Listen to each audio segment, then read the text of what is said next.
Hello and welcome back to another episode of Red Tinted Glasses podcast. Well, Phil, it is a depressing end to the season, I suppose. On this episode of the podcast, we will specifically be looking back at the action from the weekend, yes, both on and off the pitch before anybody starts in the comments here on YouTube. We are going to do a cup final episode. That episode will be done on Wednesday before the Europa League final. So we'll do that live around about 7 to 8 o'clock on Wednesday because we feel that episode needs a bit more dedication to try and lift the spirits of everybody before that trip to Hampden. So this episode will be dedicated specifically to the weekend's defeat against Dundee United. So pull up a seat, don't throw it, and stay tuned for our reaction. Phil, come to you first of all. We will get on to the seat throwing later on, but we'll go where we usually start with that team lineup. 3 changes. Talk us through your thoughts on them.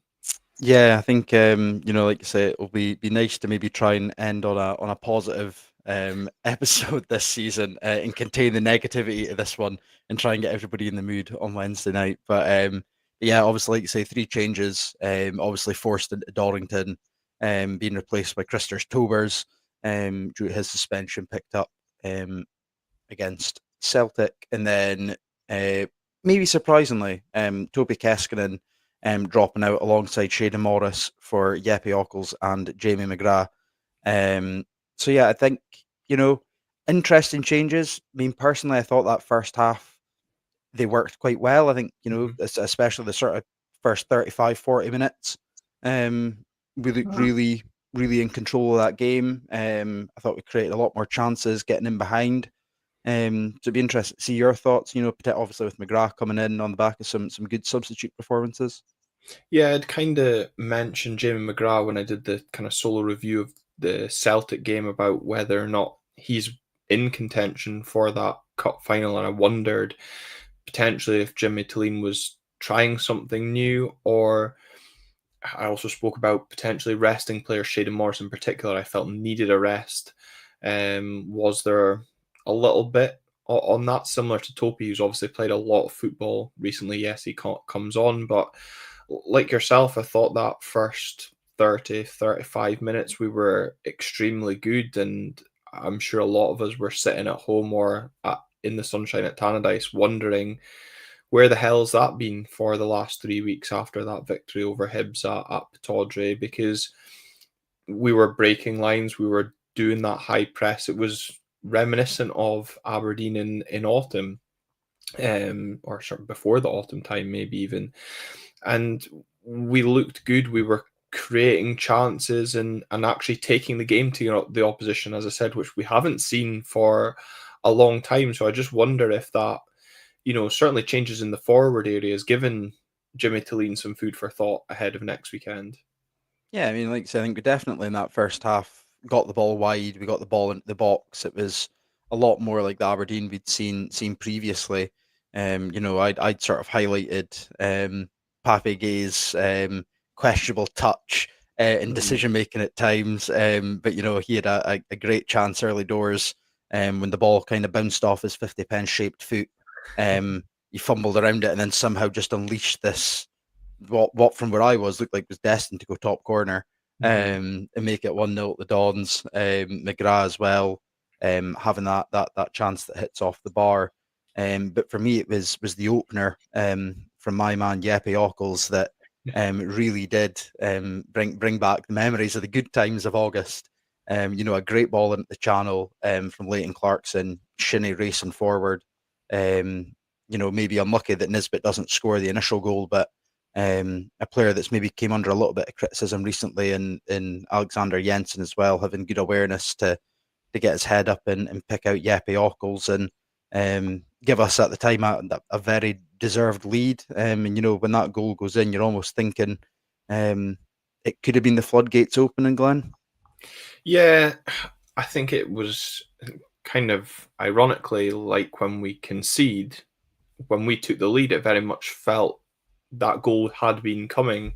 You highlight the Pape chance, which, I mean, if anything sums up his season, you know, the touch was horrific, but he does excellently well to win it back and create that yard of space to curl the shot. And like you watching at home, I thought, that's going into the top corner. But Dundee United keeper pulled off a few good saves at the weekend, and that was certainly one of them. But also equally in the build up to the goal as well. You mentioned Kevin is but unlucky not to score. I think he's got to score, and again that probably sums up his time at Aberdeen. The chances you'd be expecting him to bury, he doesn't. But absolutely spot on, Alexander Jensen showing a little bit of composure, which has been lacking in that final third from the forward-minded players. Not to just put his laces through that and try and find the back of the net and square it for Jeppe, who, despite a VAR check, does get awarded his first Dons goal. Long time coming. I haven't actually watched Sports Scene back to see if the lines, how tight that was, but the one replay that the Red TV showed, Graham Shinney looked miles off. So yeah, as I said, I've not watched it back. I mean, it ultimately counts for nothing overall, given the fact we're going to lose the game. But at the time, you also mentioned the chance that hit the bar. We were doing things right in the attacking sense. I said last time about the fact that this team aren't creating chances. Something we need to do is do that ahead of the cup final. Show the fans that we can be a little bit creative, that we look like scoring. And as I said, for that first 35, 40 minutes, we did look at will like we could create decent chances, which was frustratingly getting me optimistic for this weekend coming. But I am going to remain. I'm going to keep the hype train going and post a positive tweet on our Twitter page every day this week. Oh, I think it needs to be done. Like I say, I mean, the positive vibes were flowing from me in the fair play upper. I don't think anyone has ever celebrated a Jeppe Ockels goal more in their life than I did. Much to the delight of all the guys around me who know my absolute love for that man. Um, but yeah, it was almost like a tale of two boxes after that sort of opening half hour 35. Like you say, I think we did a lot to create chances, which I think was filling all of us with a little bit of confidence that things were maybe just starting to click at the right time.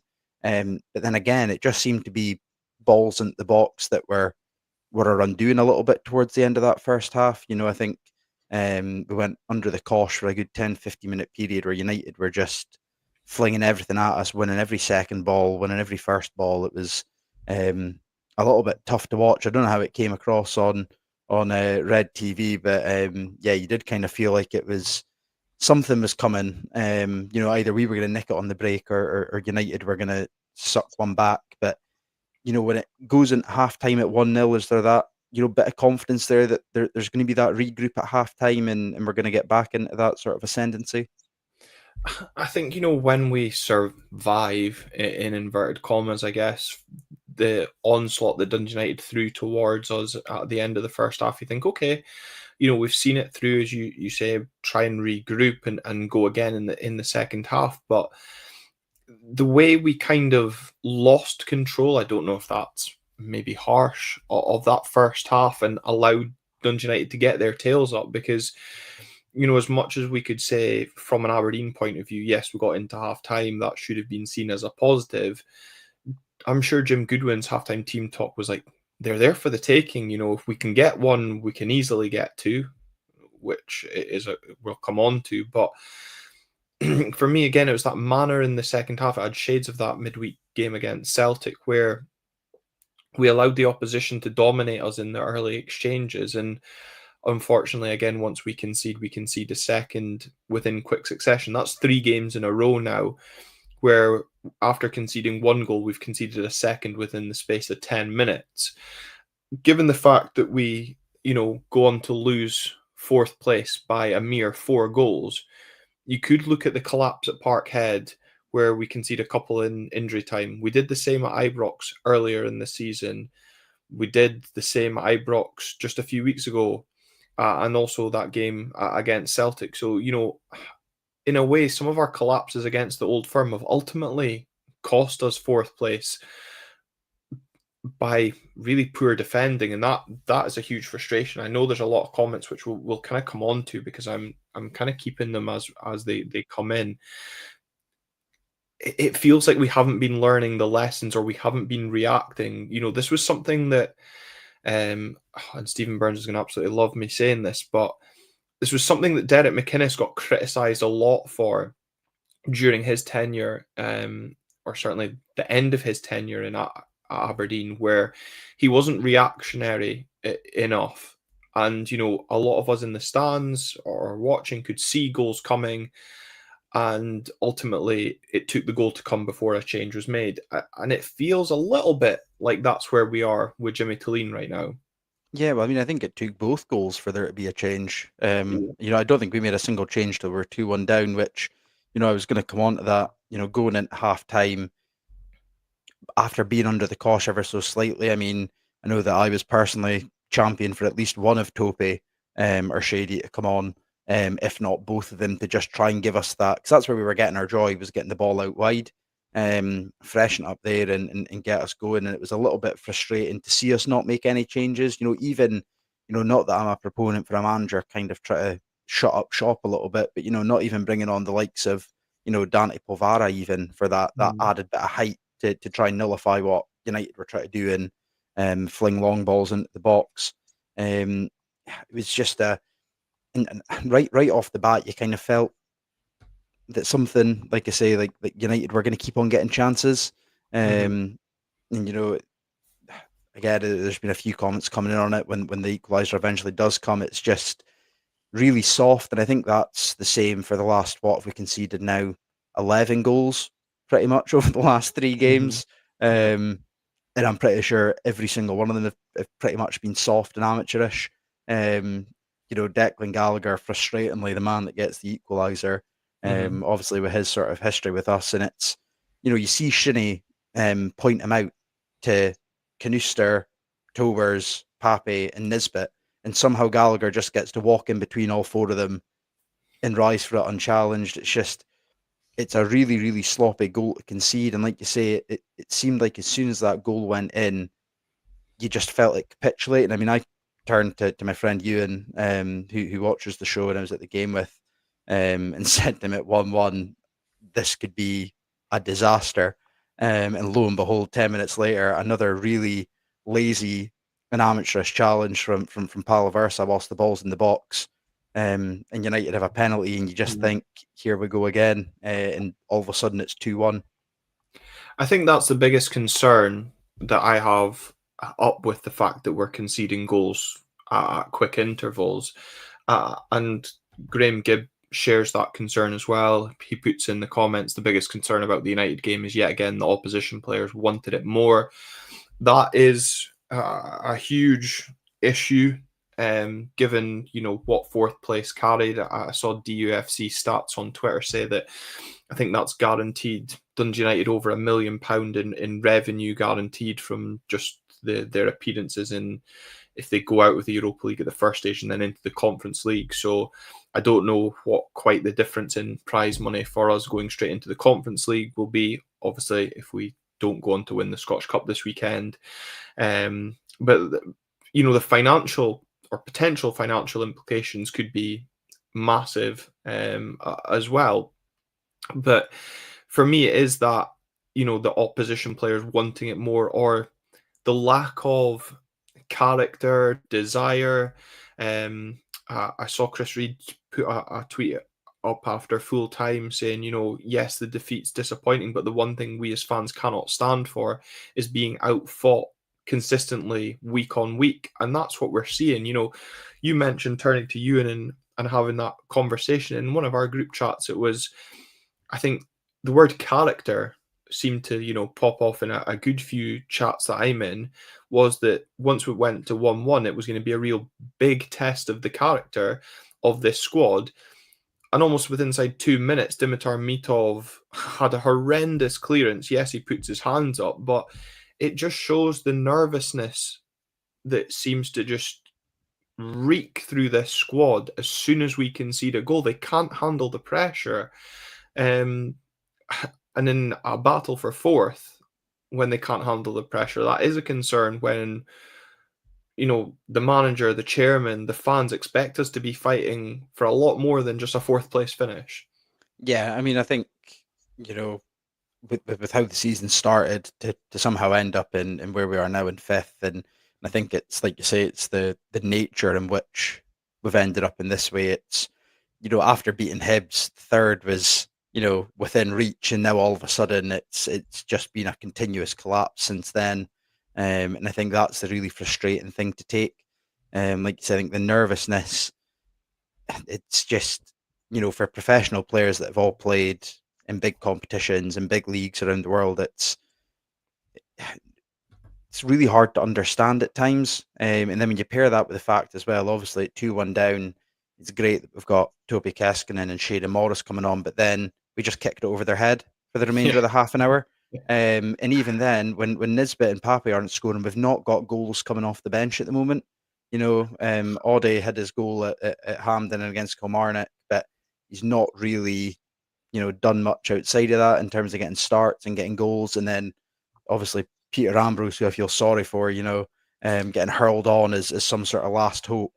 It's a bit of a worry that we just don't really seem to have that firepower coming off the bench at the moment. And, especially chasing a game when United are so happy to then just sit in at that point and Mhm. they're so comfortable in doing that. Um, yeah, I mean, you just kind of felt like there was no way back, really. you're just playing into a Jim Goodwin Dundee United team's hands by allowing them to sit in and absorb the pressure. Declan Gallagher will head anything away. Again, another point on the financial implications, as Kaiser pointed out, it's 120,000 prize money difference between fourth and fifth. So, we missed out on that. But yeah, I can't remember. There was somebody who also pointed out the substitutions. It might have been Graham as well on that, or Kaiser, because I know both of them are angry at that. But yeah, the substitutions. Obde, I do feel a bit sorry for. I mean, it was a really good save from Richards in the Dundee United goal to deny him what would have been a hugely undeserved equaliser. It felt certainly off of the second half. If we could have snatched a point, I mean, it would have been absolutely hilarious, and probably prevented some further scenes that we're going to have to come on to and speak to. Um, but fucking hell, I mean, I saw the state of you at the weekend, and I genuinely think you could have done a better job up front than Peter Ambrose. I mean, I echo what you've said. I feel sorry for him because most of us as fans are thinking, what is he going to offer? And I genuinely don't know what he did at the weekend when he came on. If we're going to say I don't know what Pape did when he came on, but he had a good opportunity and a chance. I can't remember a decent touch or a decent chance that Peter Ambrose created in his time on the pitch.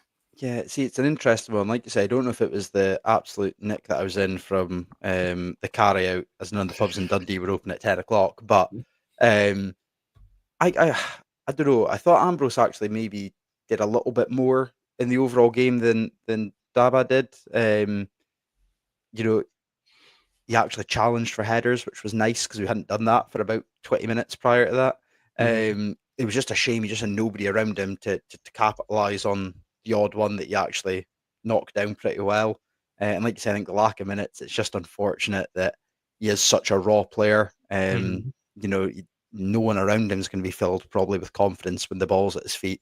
Yeah. Neither is really anyone in the stands. But yeah, it's just a very frustrating end to the game. Whenever we did seem to show those glimpses of something positive coming, we just seemed to get the most basic part wrong. A little 5 yard pass, an overhit cross, a Mm-hmm. run going too early and getting flagged offside. It was just all the very basic stuff that we should have been getting right, Even that we the were game just failing to do. management as we went into injury time, Dundee United dominated the possession. There were 7 minutes of injury time, and we did absolutely nothing with the ball.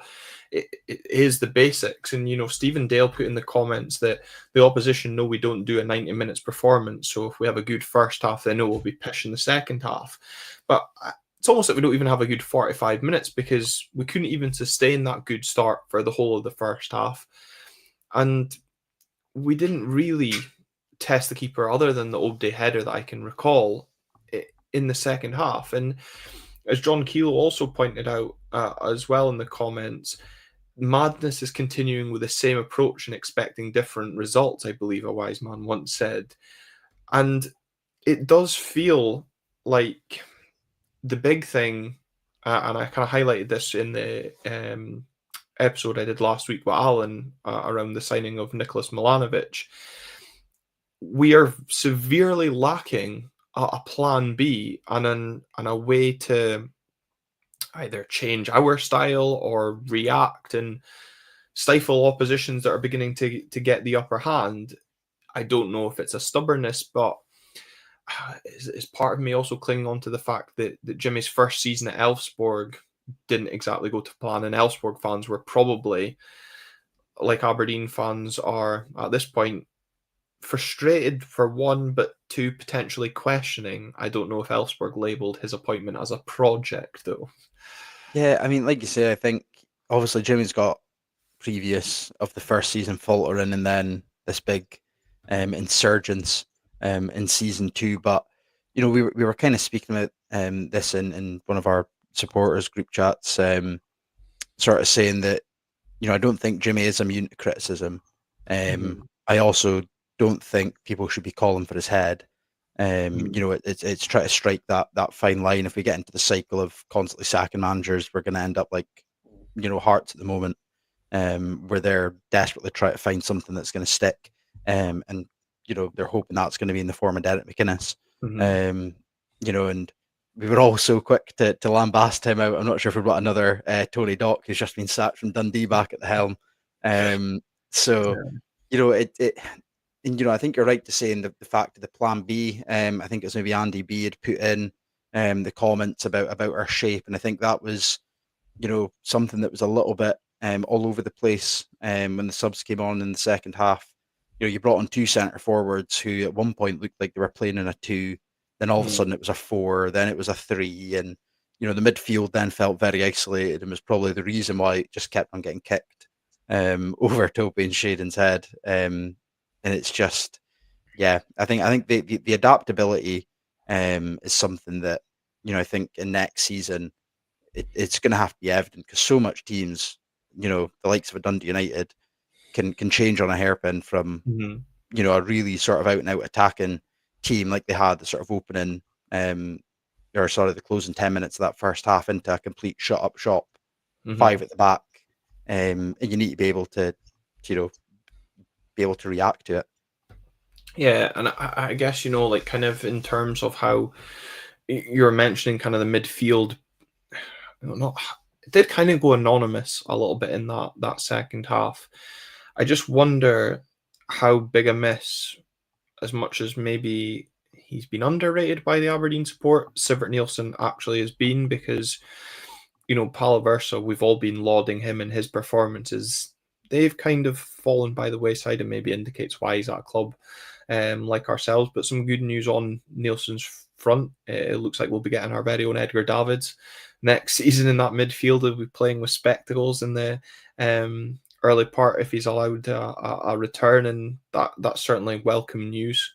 I'm sure as part of the rebuild, we can roll out the phrase "he'll be like a new signing" as well when the transfers don't roll off the conveyor belt straight away. But there's definitely concerning factors, as the way we kind of lost control, the midfield being one. But as much as we speak about no plan B, I brought up the comment from John about sticking with the same thing.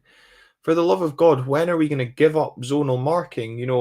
As much as what you highlighted around that first goal, I'm pretty sure there's three Dundee United players that all had a free run at the ball. If Declan Gallagher's big forehead missed it, there was someone else coming in, and Sam Dalby was getting plenty of free opportunities. It's just madness that we either don't have the setup to do it, but continue to anyway.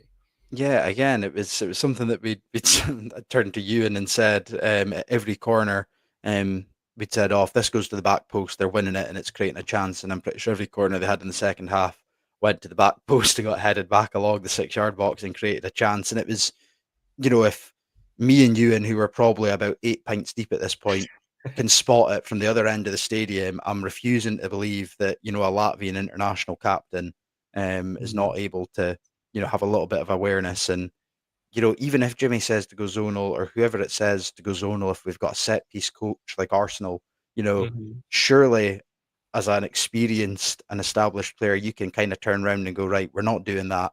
We're reacting to this on the pitch, and this is what we're doing. Mhm. Um, yeah, again, a really frustrating part of our game, and I'm so adamant that zonal marking only works when you've got the likes of a Van Dijk and another, elite level defender, which, sadly, as much as I love Mats Knuster and the likes of Alfie Dorrington, I don't know if I'd put them in a Van Dijk category just yet. Mhm. Um, in terms of obviously speaking about injuries, and we've kind of had that a little bit with the back line.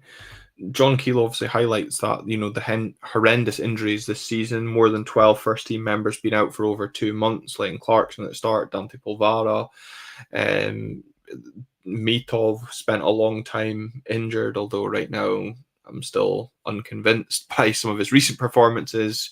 Just who the better of our two goalkeepers are. That certainly does play a factor in some of the poor results we've had this season. Overall, finishing fifth, and I know there's a lot of opposition fans tuned into this episode because we're live on YouTube. I can see them in the comments. Where we were going into this season, fifth, naturally an improvement in our league position. Getting to one cup final, one semi-final.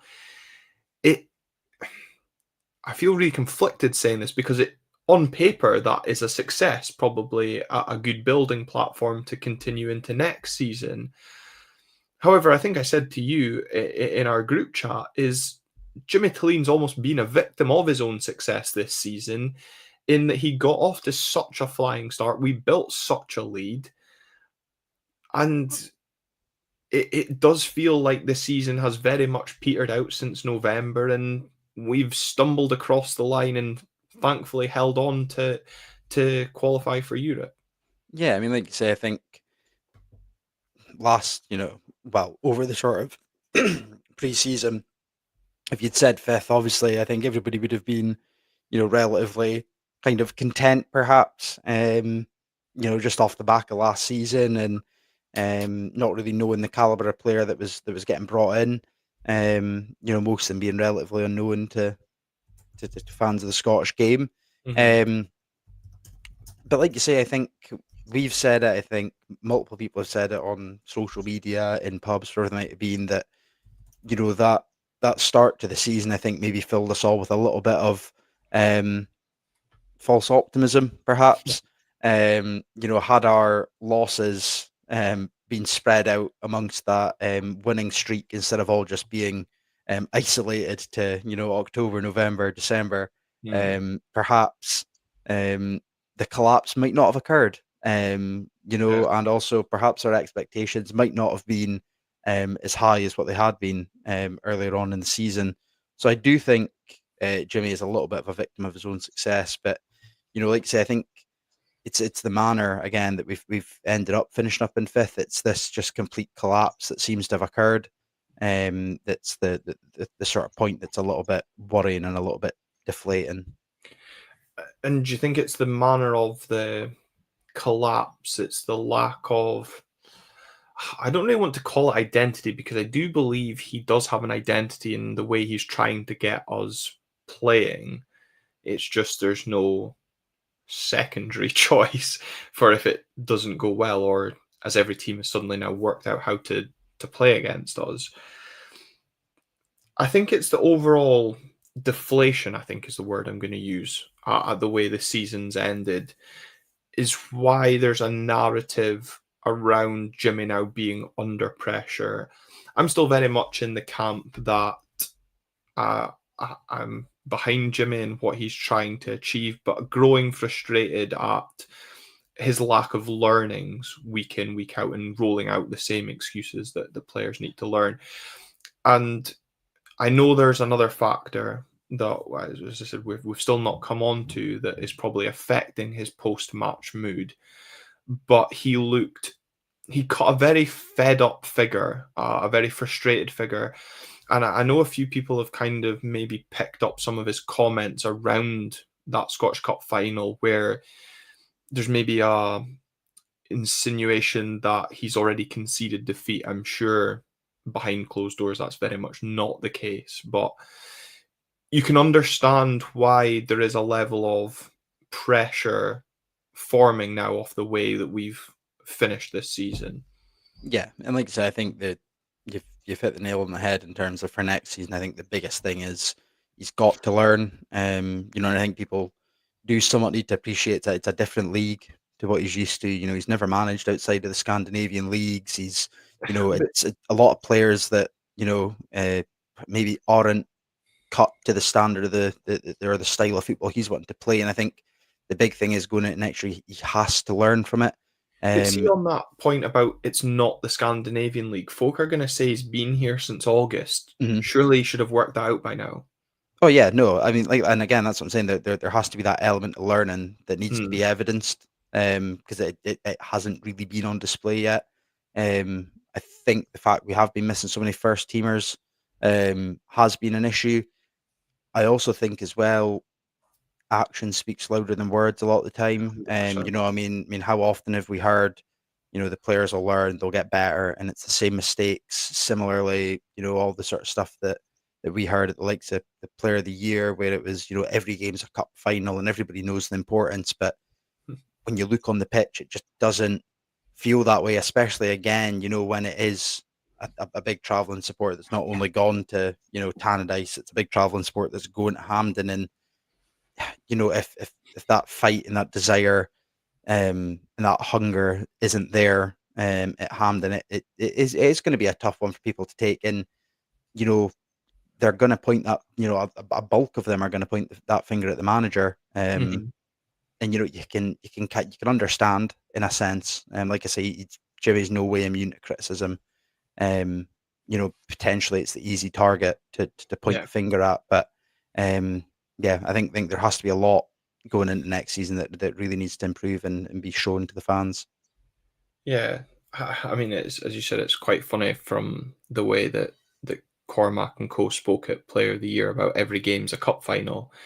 Well, every game we've played since Player of the Year we've lost, so bodes well for Saturday. Honestly, no, I will stay positive for that. I will do my best. But yeah, no, you're right. The manager naturally it is an easy target on run and on form like this. However, the players should not be immune from criticism and be picked up on as well, because for some of these players, they have also been responsible for previous manager sackings as well. Yes, Jimmy Tillene has brought in some of his own players. We also have to remember some are on loan, so will be departing the club, and there will need to be a rebuild of sort in the summer. I do believe that Jimmy will be well backed in the summer and will be given the summer. I think the issue he has in terms of fan support is the manner in which we have ended this season, and obviously result slash performance dependent of the Scottish Cup final. He could put a little bit of pressure onto that Conference League qualifiers and the beginning of next season. And I do fear if we don't hit the ground running, certainly in the league next season when it begins, there will be almost immediate pressure on Jimmy Tilley, not necessarily from, I mean, not entirely from the stands at Pittodrie, but I'm sure the media will absolutely love the opportunity to ramp up that pressure given their reaction to him joining the club in the first place. Yeah, I mean, if there's anyone that the media likes to vilify, try and trod down, it's Aberdeen and anyone associated with Aberdeen. So it'll be of no surprise, like say, maybe got a little bit of leeway when he first came in. He was exciting, he was young. Um, he had a lot to prove, and he was backing up with the results. Come July, August this year. Whether it's Europe or the league starting, um, if the results aren't there, he will immediately be under pressure. There's not going to be that sort of comfort blanket this time, and I think we're all hoping that's not going to be the case. But Mhm. if it is, it's important to see how he reacts to that, and like we said, he's got to learn from this season because I think it's going to be going 0 to 100 going into his second season. And I think as well that, that'll be the third transfer window that Jimmy's had. And I'm sure there was, I can't remember if it was McInnes or that.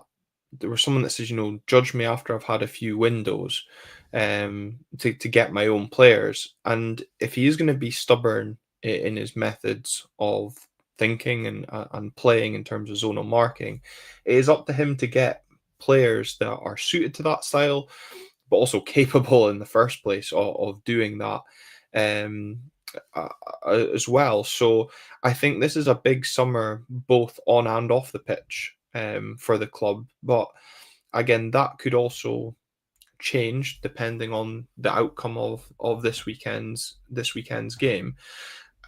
I guess a lot of people, as I said, are going to look at the end to the season and the fact that as Jimmy Duff points out, the fact that we picked up more points in our first 10 games of this season than we did the rest of the season.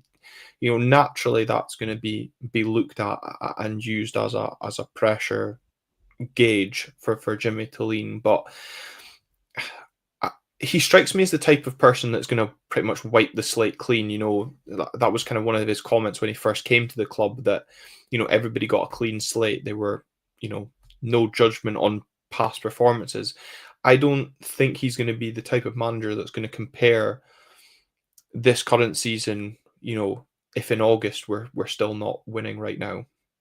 Yeah, I mean, um, at the end of the day, football is a results-based business, and I've got no doubt that whether it's Jimmy or the squad, Cormac, whoever it might be, I've got no doubts that there'll be internal targets Hmm. set. I know that a lot of clubs maybe set like a 60-point target or a 40-point target, whatever it might be, and I've got no doubts that Jimmy will want to improve from Hmm. his first season. And I think a key point to that as well is the fact that the likes of Tope, the likes of Nielsen, they'll be getting full pre-seasons. They'll be getting Yeah. time off as well. So I think it'll be interesting to Well, see how Toby they won't. react.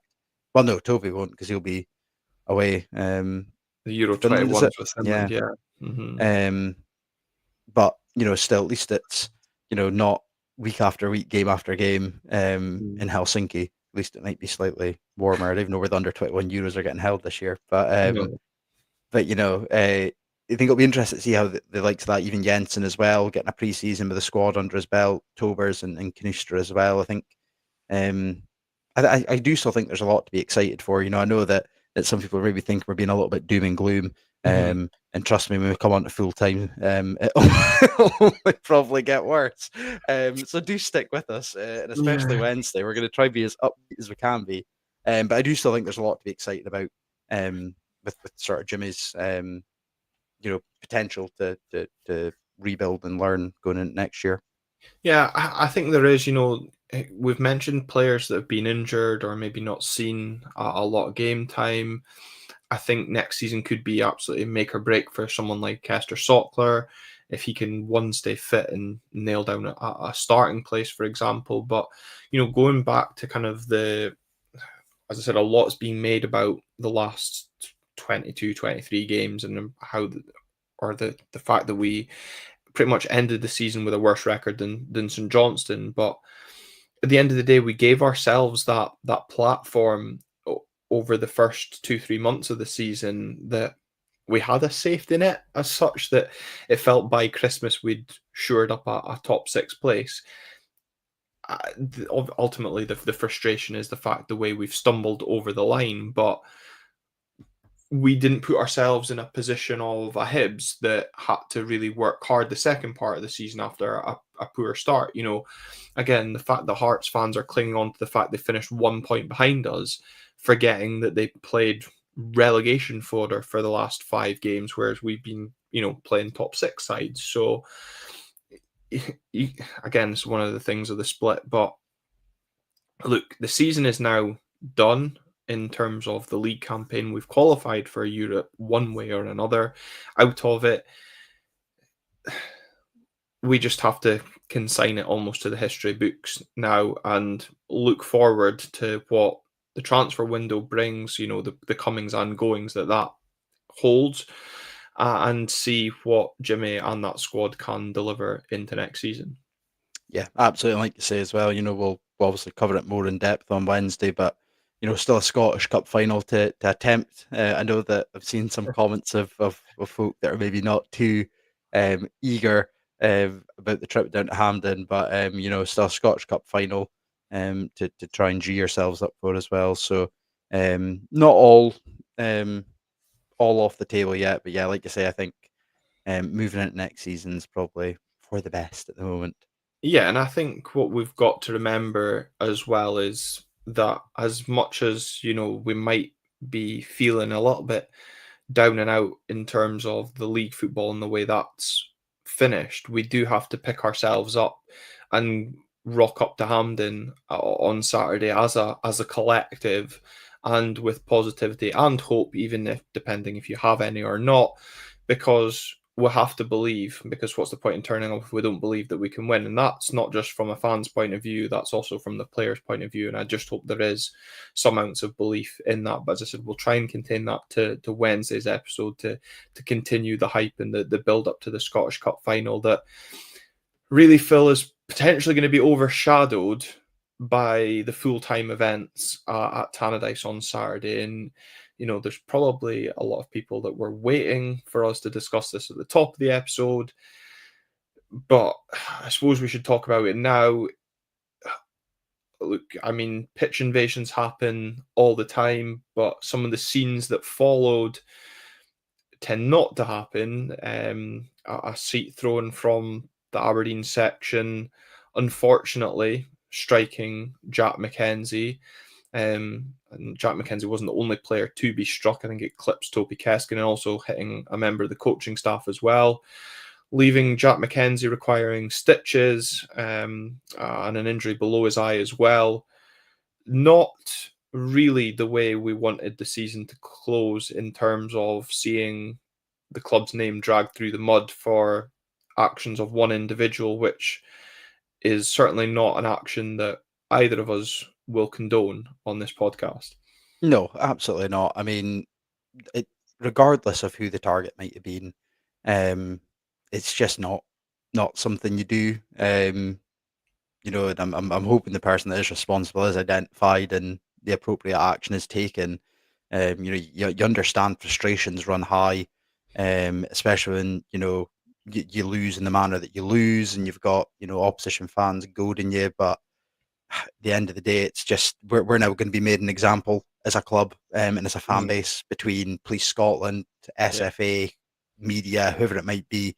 We already had a slashed allocation at Tannadice. I can see that obviously now being cut even more, if not entirely wiped out for the potentially any game at Tannadice next season, but especially the first one, which yeah, it's a real shame that one individual's kind of um, made an arse of it for everybody else and for the club. And I think what we'll have to stress is as well is it's one individual. This isn't a group. There's people being quick to label sections or groups of the Aberdeen support as being the culprits, if you want to call it. That this is one individual's actions that is going to ruin it for the majority of the Aberdeen support, as well as you've said, potentially leading to us. It could happen being banned from Tannadice because the SPFL are waiting for that match delegates report and seeing what action is going to be taken. I think the allocation could rightly be slashed even more, which could potentially just leave us with the fair play stand, might leave us with just the Jerry Care. And we've already seen how that allocation and the Jerry Care has been divided. So it'll also be interesting to see how other clubs react off the back of it, as you've just highlighted. It'll be the whole fan base is going to be unnecessarily tarnished as a result of one individual's actions. Yeah, and it's just frustrating, but with all that being said, I mean, I think I was obviously in the fair play upper, not really too far from where Jack McKenzie was eventually in a heap on the ground, which took me about Mhm. 5 minutes to figure out what happened. But the policing and stewards um, made an absolute pig's ear of that, to be honest. And I think you can condemn the actions of a fan as well as calling out the poor reaction. It's the two of them are able to coexist. It's not really hard to do. I'm not sure if maybe they weren't prepared for a pitch invasion for fourth. I don't think The they way should be, let's be no, I honest. mean the way that I looked at it is if the shoe's on the other foot in that game's at Pittodrie, no one ends up on the pitch. Um, No. I've seen us secure way better accolades at Pittodrie, Mhm. and nobody has looked to set foot on the pitch. But I think it was just really, really worrying how quickly player safety went out the window. Um, there seemed to be no urgency to try and get players off the pitch. Stewards, from where we were standing, just opened the gates in the shed to let United fans run on. I saw them, moving the advertising boards out the way for them. Um, yeah, just another thing that really I think should be, questioned as well as obviously the individual that's been an arse in our end. Yeah, and I'm glad you addressed it because Jesus Christ, I had to mute my notifications on Saturday night. The 2 points are absolutely allowed to go hand in hand. One, condoning the actions of said individual who threw what was thrown and obviously, unfortunately, hitting Jack McKenzie, but also questioning the action or lack of reaction from the police stewarding at Tannadice. And, Graham Gibb also highlighting the scenes at Perth yesterday after the game. I didn't end up watching the full game, but I know after Scott Tiffany's disallowed goal, the Dundee fans spilled onto the pitch as well. He's highlighting things got a little bit nasty in Perth, but as John Keel highlights, kind of similar to what you started on. Not sure why there was a full-on pitch invasion.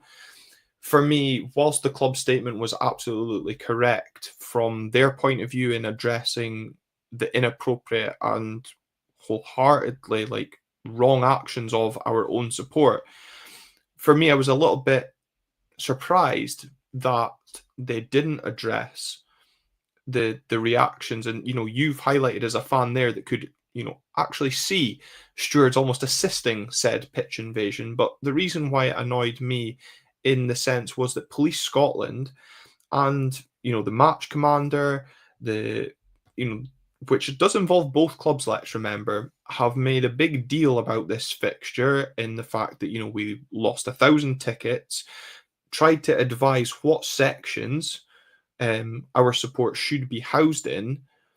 Why was there not better preparations in the form of stewarding or policing? We've seen it at Pataudry when it comes towards the full-time whistle. As you say, regardless if there's going to be a pitch invasion or not, extra security. You'll see it at Hampden this weekend. Before the game, half time, full time, the police walk out from that tunnel side that they all hide in and then come out and stand in front of the fans. I think that has to be questioned. And as you said, those two things can coexist equally and have played a part. You watch the video, I mean, ultimately that sees the seat hit Jack, and the stewards are just standing watching Dundee United fans run past them and goad the Aberdeen support. If you look at some of the scenes down in England as well, when there's been pitch invasions after playoff victories as well, there'll always be an immediate reaction from a set of stewards to form a almost barrier, I guess, to the away support, so there cannot be any trouble.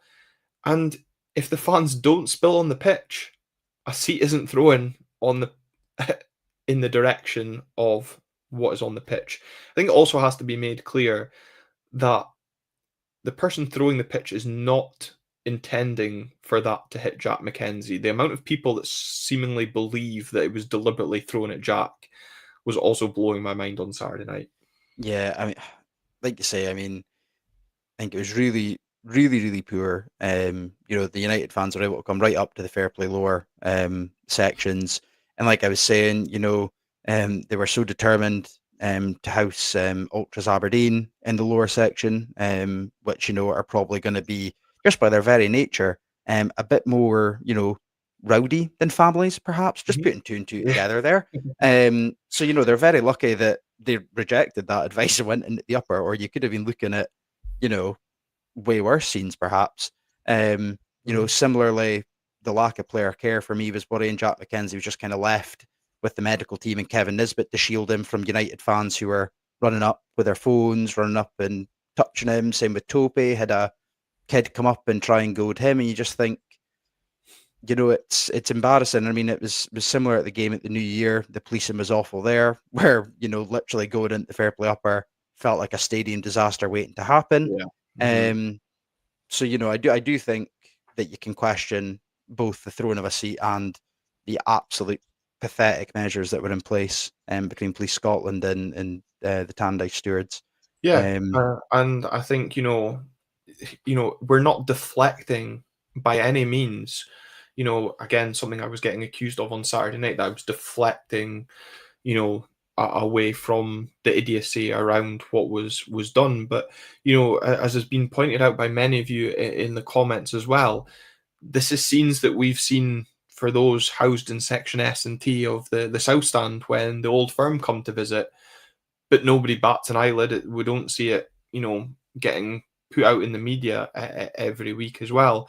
It's unfortunate in the sense that this is one hit our own player, but is now going to cause a whole new level of debate and argument throughout Scottish football, whether that be around crowd behaviour, alcohol, you name it, it is now going to be straight under the microscope. But I think you're absolutely right. Us as a fan base now are going to be prime targets when there should be definitely other fan bases in Scotland under a bigger microscope than ourselves. yeah, like I say, particularly in the media, but the SFA, Police Scotland, etc., they're very quick to try and vilify us and investigate everything we do, but there's two certain teams whose behaviour in songbooks get to go unchecked for the past 50 years. So Mhm. it's just kind of part and parcel of it all. Yeah, and look, it's again, as I said, it's not an incident that we want to see. We don't want to see our own players get hurt by this, and it is unfortunate that Jack does pick up an injury. Hopefully, it doesn't kind of affect his opportunities if he was going to be called upon for the final at the weekend. And you can really understand, as I said, I spoke about Jimmy Tilleen's post-match comments. It was probably one of the angriest I've seen him as well. And you know, Swedish football is obviously different to Scottish football. They do have a very passionate fan base, especially in their top teams and the ultra scene over there and what that's like. So Jimmy's all too aware that passions, especially in Scottish football, can run high. But he probably, like many of us, didn't think it would run quite that high. Yeah, and I think that's echoed as well. And obviously we've all seen the response from Slobodan Rubizic as well. Hmm. Um, and it's the same as if you and me were sat at our desk opening Outlook and somebody just twatted us over the head. It's not exactly what you're wanting. And just because you play football and you're in the limelight, it's not any more acceptable than doing it whilst I'm sat here.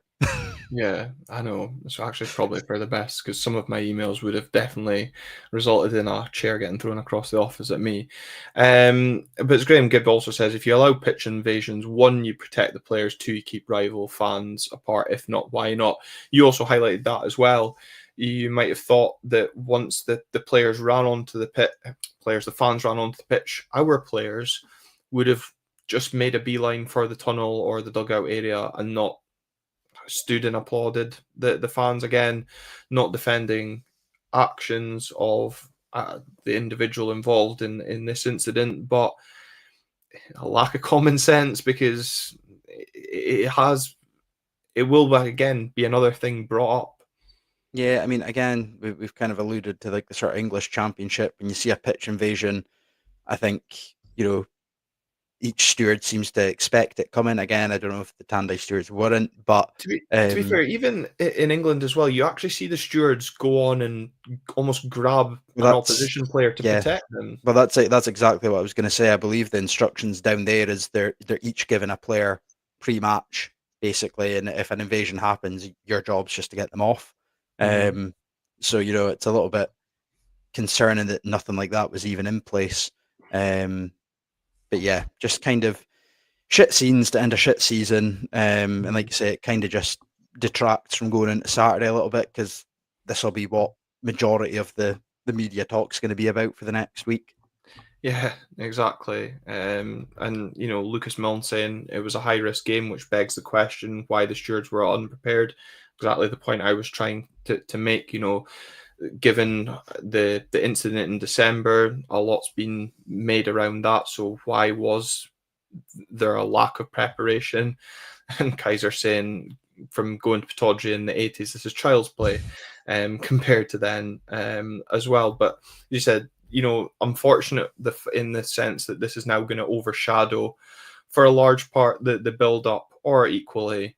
We'll see the squad coming out in Jack McKenzie t-shirts for the warm up for the Scottish final and give them a little bit of extra motivation to bring the trophy back up to Aberdeen for Jack.